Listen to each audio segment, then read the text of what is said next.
नमस्कार। आप सभी विद्यार्थियों का आज के व्याख्यान में पुनः स्वागत है।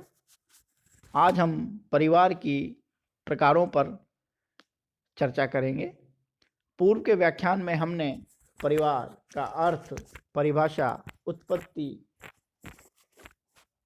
पर चर्चा की थी। परिवार की मानवशास्त्रीय विशेषताओं और समाजशास्त्रीय विशेषताओं पर चर्चा की थी। आज के व्याख्यान में हम परिवार के प्रकारों पर चर्चा करेंगे। बैकोनन ने भी परिवार की 4 अवस्थाएं बताई थी। कामाचार की अवस्था, बहुपति विवाह परिवार, विवाही परिवार और एक विवाह परिवार। मॉर्गन ने परिवार की 5 अवस्थाओं की चर्चा की थी, जिसके बारे में हम चर्चा पिछले व्याख्यान में कर चुके थे। उनके अनुसार पहला जो परिवार था वह रक्त संबंधी परिवार था, जिसे यौन साम्यवादी अवस्था भी कहा जाता है।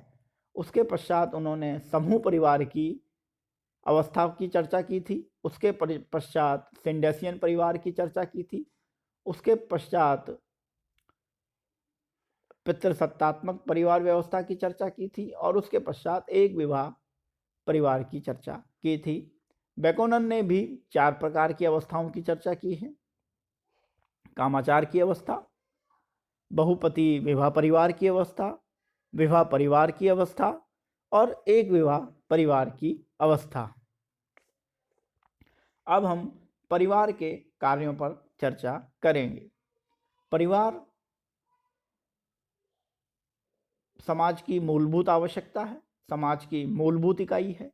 इसलिए परिवार के कार्यों को भी समझ लेना समाजशास्त्री और मानवशास्त्रीय दृष्टिकोण से महत्वपूर्ण हो जाता है। परिवार के कार्यों को हम 4 भागों में बांटकर चर्चा करेंगे। पहला परिवार का प्राणीशास्त्रीय कार्य, दूसरा मनोवैज्ञानिक, तीसरा आर्थिक और चौथा सामाजिक प्रकार। तो सबसे पहले हम प्राणीशास्त्रीय बायोलॉजिकल फंक्शन की बात करेंगे। परिवार मनुष्य की यौन इच्छाओं की पूर्ति करता है। दूसरा, संतानोत्पत्ति और बच्चों का पालन पोषण भी परिवार के माध्यम से ही होता है। ये सभी जो कार्य हैं यह शारीरिक रचना के आधार पर, शारीरिक संरचना के आधार पर ही होते हैं। यौन इच्छाओं की पूर्ति, संतानोत्पत्ति और बच्चों का लालन और पालन, यह 3 मुख्य जो कार्य हैं परिवार के, यह प्राणीशास्त्रीय प्रकारों के अंतर्गत आते हैं। इसके पश्चात मनोवैज्ञानिक प्रकार, शिक्षात्मक, मनोरंजनात्मक, धार्मिक और सांस्कृतिक, अर्थात परिवार के ये जो 4 कार्य हैं यह मनोवैज्ञानिक प्रकारों के अंतर्गत आते हैं। प्रत्येक परिवार के अंतर्गत बच्चों को शिक्षा देने का कार्य किया जाता है। प्रत्येक परिवार के अंतर्गत बच्चों को मनोरंजन प्रदान किया जाता है, मनोरंजन उपलब्ध करवाया जाता है। परिवार अपने सदस्यों की धार्मिक आवश्यकताओं की पूर्ति करता है। परिवार अपने सदस्यों की सांस्कृतिक आवश्यकताओं की पूर्ति करता है। ये जो चारों आवश्यकताओं की पूर्ति परिवार करता है, ये परिवार के मनोवैज्ञानिक प्रकारों के अंतर्गत शामिल किया जाता है। इसके पश्चात है परिवार के आर्थिक कार्य। परिवार के आर्थिक कार्यों में सर्वप्रथम श्रम विभाजन, आर्थिक क्रियाओं का केंद्र, आय एवं संपत्ति के संबंध, ये सभी प्रक्रियाएं परिवार के अंतर संचालित होती हैं। परिवार के अंतर्गत सभी सदस्यों को कुछ ना कुछ कार्य आवंटित किए जाते हैं और वह परिवार के प्रत्येक सदस्य अपने आवंटित कार्य के अनुसार अपना योगदान परिवार में देते हैं, जिसे हम श्रम विभाजन के नाम से जानते हैं। परिवार आर्थिक क्रियाओं का केंद्र होता है, अर्थात परिवार का जो मुखिया होता है वह आर्थिक निर्णय लेने का अधिकार रखता है और उन्हीं मुखिया के आधार पर ही परिवार की आर्थिक कार्य योजना तय होती है। इसके पश्चात आय एवं संपत्ति के संबंध, परिवार में जो सभी सदस्य हैं उनको परिवार की आय और परिवार की संपत्ति में सभी को संबंध प्राप्त होते हैं, सभी को अधिकार प्राप्त होते हैं। इस प्रकार परिवार के ये जो कार्य हैं यह आर्थिक प्रकारों के अंतर्गत शामिल किए जाते हैं। अब है परिवार के सामाजिक प्रकार। यह बहुत महत्वपूर्ण प्रकार है। इन प्रकारों के अंतर्गत परिवार के सभी सदस्यों को समाज में एक परिस्थिति प्रदान करता है, अर्थात एक स्टेटस प्रदान करता है, और उस स्टेटस के आधार पर ही उसकी समाज में प्रतिष्ठा तय होती है। दूसरा, समाजीकरण। परिवार एक ऐसी सामाजिक इकाई है जो समाज के सदस्यों का समाजीकरण करती है, अर्थात सामाजिक मूल्यों, सामाजिक रीति रिवाजों, सामाजिक प्रतिमानों, सामाजिक स्वीकृतियों को सीखना को सिखाती है, जिसे हम समाजीकरण कहते हैं। और समाजीकरण परिवार का सबसे महत्वपूर्ण सामाजिक प्रकार होता है। मानव सभ्यता को एक पीढ़ी से दूसरी पीढ़ी तक विकसित करना समाज की यह बहुत महत्वपूर्ण विशेषता है कि समाज मानव सभ्यता का हस्तांतरण एक पीढ़ी से दूसरी पीढ़ी में करता है, अर्थात मानव सभ्यता का विकास एक पीढ़ी से दूसरी पीढ़ी में करना परिवार के माध्यम से ही संभव है। और सबसे महत्वपूर्ण विषय जो परिवार का प्रकार है वह है समाज को नियंत्रित करना। परिवार अपने सदस्यों को समाज के अनुरूप नियंत्रित करता है, अर्थात सामाजिक मान्यताओं, सामाजिक प्रतिमानों, सामाजिक रीति रिवाजों के अनुरूप परिवार के सदस्य व्यवहार करते हैं। यदि कोई परिवार का सदस्य समाज के नियमों, समाज के कानूनों, समाज के प्रतिमानों की अवहेलना करते हुए व्यवहार करता है, तो परिवार का मुखिया उसे इस तरह के कार्य करने के लिए दंडित करता है। इस प्रकार परिवार के माध्यम से समाज में नियंत्रण स्थापित होता है। अब हम कुछ चर्चा परिवार के प्रकारों पर करेंगे। परिवार के प्रकारों को सामान्यतः 3 भागों में बांटा गया है: एकल परिवार, विवाह संबंधी परिवार और संयुक्त परिवार।